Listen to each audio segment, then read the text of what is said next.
Hello everyone, welcome back to my channel and to Disco Elysium. So let's continue this talk that we were doing, shall we? Um, Adrenalimus, become friends, bad things happening on this Indian Isola, oil platforms ablaze in the night, civil wars lasting for years, finally the international community is forced to step in. What are you talking about? No one becomes friends that way. Au contraire, it's how millions of people end up where they are, meeting the people they meet. It's how I came here, and my friend too. He still haven't told me who he is. Sorry, who? The man throws a quick glance at his watch. Your friend, the smoker on the balcony, we were just talking about him. But I told you, officer, he's a bright young man here to pursue his education. Education is the foundation of our future, especially the arts. It is a cornerstone of our civilization. Fine, but what's his real name? Officer, you have to understand, I can't give you his personal information. I'm sure you have your own methods and databases, right? Please don't put me in this situation. So you can tell me about him is that he is to study the arts? He's deeply enmeshed in the study of the fine arts, yes. Which arts? He's a truly free spirit. He likes all the arts, perhaps graphic design, printmaking, who knows? The world is open wide for a talented youth like him. What are you doing in this apartment by yourself? I'm just enjoying the view. The man smiles, nodding to the window. Enjoying the view. There's a dead body hanging in the tree. What view? It's dark outside. It's rude for your friend to leave you alone like this. Um, sure. There's a dead body hanging in the tree. The lieutenant sighs. A dead body we still need to get down, by the way. Listen, he says, raising his hand. A baby is crying in the neighboring apartment. Someone's baby is crying. No, listen, he says again, looking outside. The Insulingen Bay. What about it? This place used to be a luxury accommodation before the revolution. Apartments, of course, were much bigger then. A few walls have been added here and there, leaving some of the tenants without a private bathroom or a kitchen. But the million real view stays. You can't take that away. He knocks on the balcony door, his face mirrored in darkened glass. I was asking about your friend. My friend comes and goes. I'm sure you'll see him around. It's a busy bee. Busy bee? What an odd choice of words. I had something else in mind. All ears, officer. Okay, so you actually witnessed the lynching? I'm sorry to say I did, officer. The man gives a solemn nod. Turn to the lieutenant. This is just the break we've been looking for, or is it because you did it? Nah. Let's not exaggerate. Um, hmm. Start from the beginning if you don't mind. So this is more like serious. I have a feeling this guy's not really gonna tell us much, but let's just go like this. Uh, okay. Easy, detective. No need to jump to conclusions. He eyes the spectacled man near the window, who smiles and spreads his hands. Is it because you did it, Mr. Wildron? Because I did it? The man scoffs. It's clearly not a man accustomed to be spoken to in that manner, let alone being accused of murder. Um, don't jerk my chain, paper jockey. You didn't you? Nah, we know it's more than one person. I misspoke. I mean, what did you see? Officer, it's very difficult to describe what I saw that night. It was so surreal to me, like in a play. He holds out his hand and blossom his fingers, like a drama teacher setting the scene. The lieutenant is already scribbling down notes. What do you mean, like in a play? It was just so strange. I could barely comprehend what was happening. I was on the balcony when it happened, getting some fresh air. I remember that first. I remember that first they came in, carrying what looked like a body, and then I saw all the surrounding windows go dead one by one. We know that the guy was struggling, so I don't think this is true. Carrying the body, uh, we know that he was kind of like fighting from the footprints, right? I mean, at least he was still conscious. I think.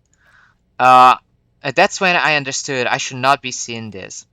Sounds like the victim was unconscious or at least incapacitated. Well done, detective. And us to you. I'm not 100% sure about that, but okay.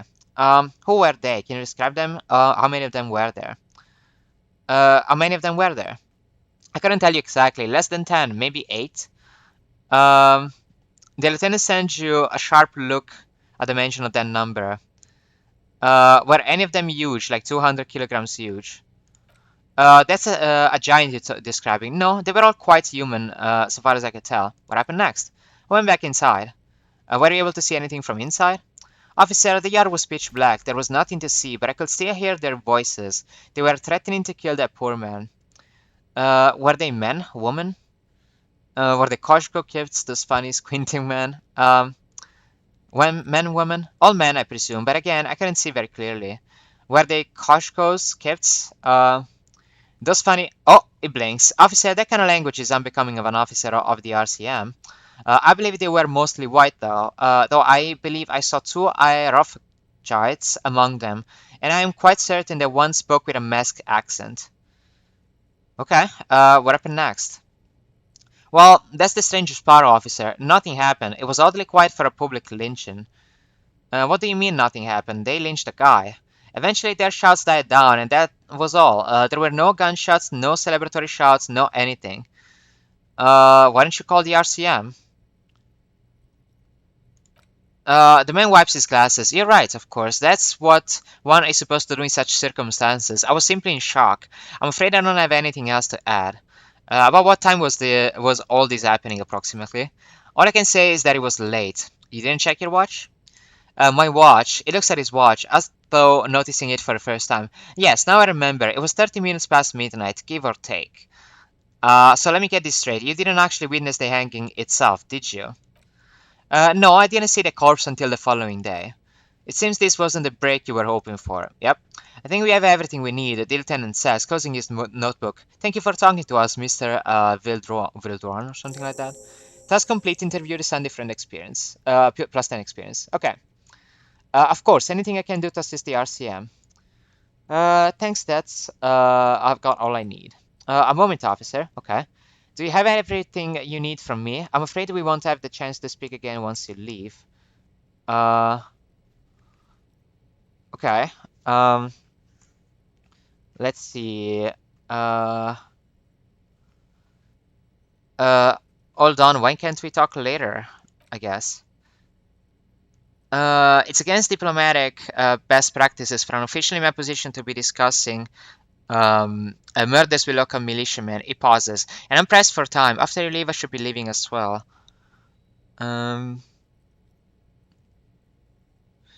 Okay.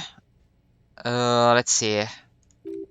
That's not the real reason he's so apprehensive. Men in his position shouldn't be seen loitering around in underprivileged young man's apartment in the middle of the night.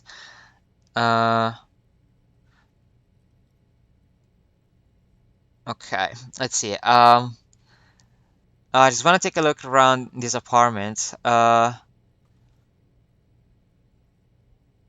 Okay. So if we pick this, we're still in. Sure, go ahead. It's a beautiful space. He glances at his watch. Let me know if you have any further questions. Okay, so well, I don't really want to look at anything else in the apartment. I just want to see if we can ask him again. Was there anything else? Okay, no, that's all I need. Of course. Okay. Well, what are we supposed to do now? Technically, like, this was the kinda like breakthrough that we were hoping for. Was it? Or was it not actually? Not 100% sure. So okay, let's look at it this way. We still have a skill point to add, and we have a bunch of things here that we could do. None of them is locked. Let's skip that skill point for now, and let's get out of the apartment, I suppose.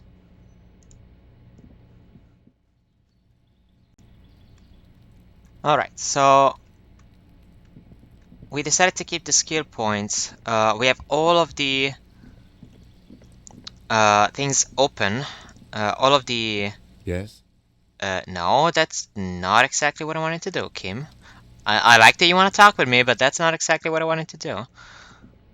It's almost midnight, so I was thinking of leaving Kim back at the hotel. What was that? Why was the UI missing there? Okay.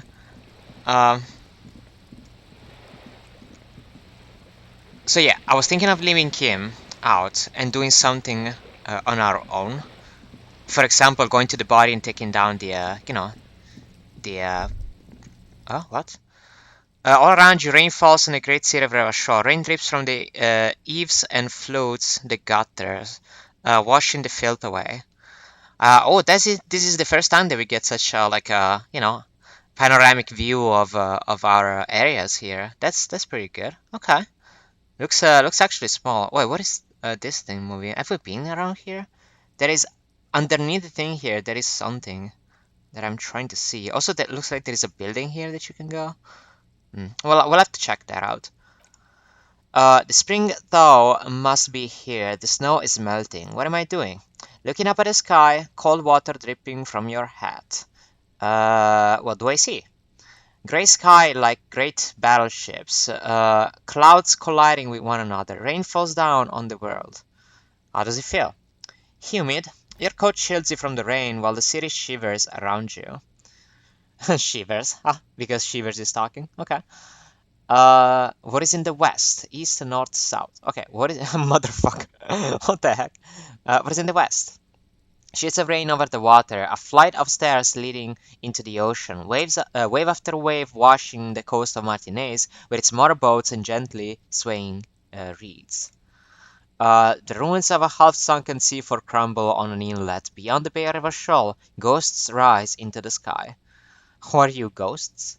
Um, Run your finger through your dampened hair. Let's see. What is down the shore? Urban coastline, rain dripping off Ethernet-covered roofs, cinder blocks left over from unfinished construction, a defunct research and development building once seized by revolutionaries. An old wooden church stands on stilts above the water, and beyond that, Coal City, end of all lines. Who are you? Ghosts? Skyscrapers of La Delta, the financial district, faint golden light seeps from the office windows. Will you ever go there? Will I? No, you're just one of the hundreds of thousands who watch them rise across the bay from Martinez every day. Run your fingers through your dampened hair. Your hair is an oily mess, flecked with ash from neighboring coal plants. Smokestacks rise somewhere in the distance. What's in the east? The great gates of the industrial harbor are locked. A chill runs down your back. You shudder like an animal trying to shake water from its hide. Clench your teeth to stop shuddering.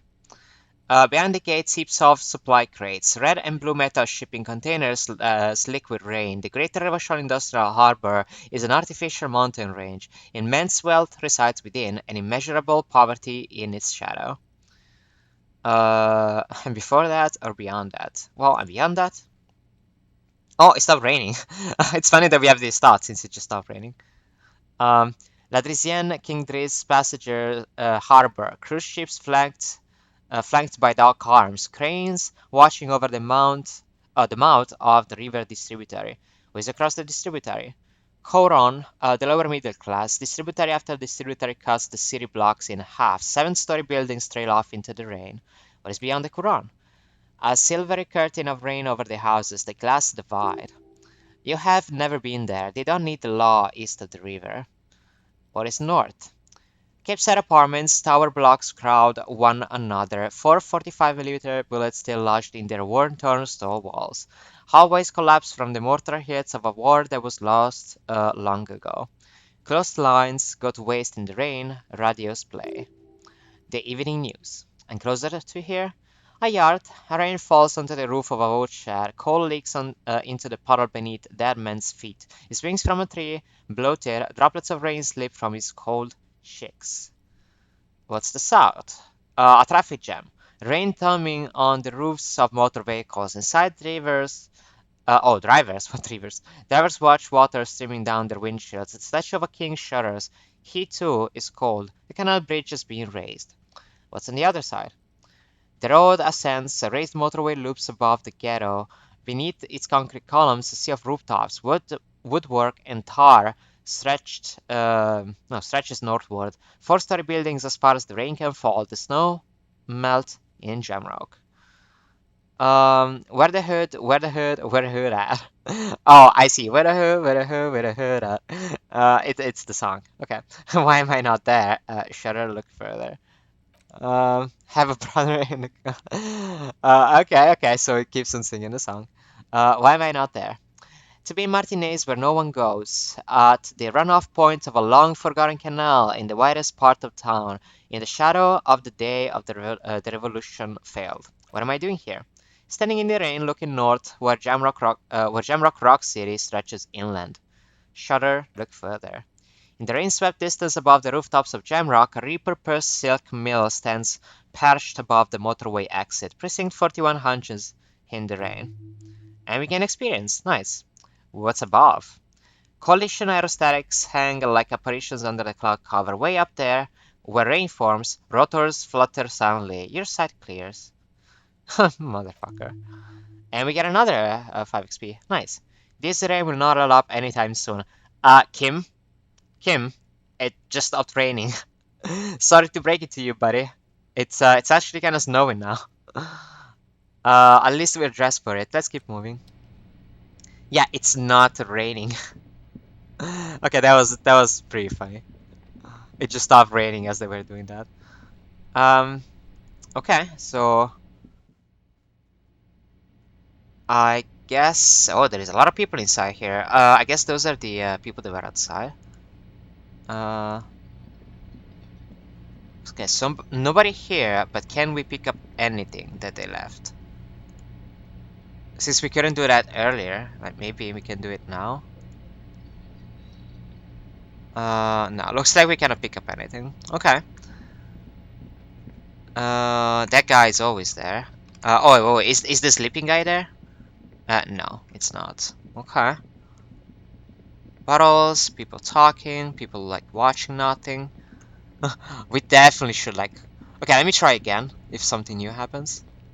No, we cannot yet. Somebody here, somebody there. Cook is not in the kitchen. Okay. But we know he's making some weird stuff in there.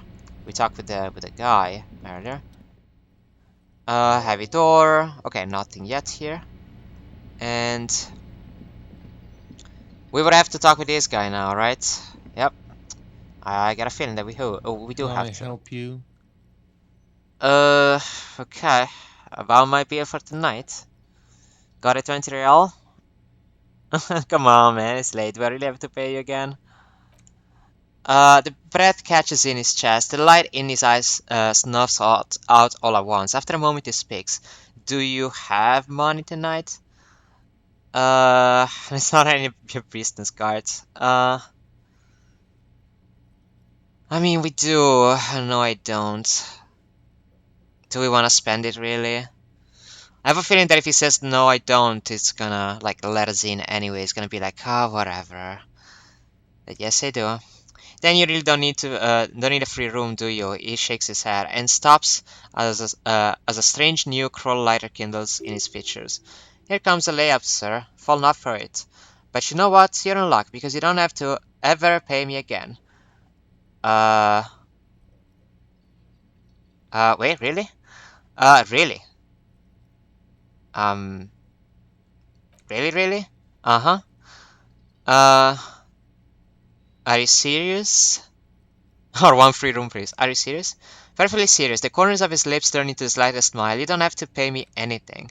You don't have to give me any money at all. If you want a room, yes, you'll need to pay me. But if you don't have to... Oh, but you don't have to just give me money. Give me money for a room is your choice. I see. Wait, I still don't understand. Do I get a free room or not? No, you can choose to give me 20 real for a room or you can choose not to. I don't care what you decide. Uh... This isn't a choice, I have nowhere else to go. His eyes flush with fury. You want a free place to sleep? Fine. Oh, okay. Okay, wait. We gained 5 XP. You've already unlocked your new room. The trash container outside is ready and waiting. Trash container? What? The lieutenant is painfully silent. A new dimension of reality will open. A portal is this bed of waste. Sleep there and awaken elsewhere. What does that mean? It is not clear. All that is known is sleep in the trash and there is no coming back. Oh, okay. Wait, you want me to sleep in the trash outside? I don't care what you do. Sleep in the trash or pay for a room. I don't care anymore. Uh, do we want to sleep in the trash? I'll see what I can do. If you do, you do that. If you can pay another 20 real, I'll give you the room again. If not, the garbage is yours, free of charge. Now, is there anything you wanted?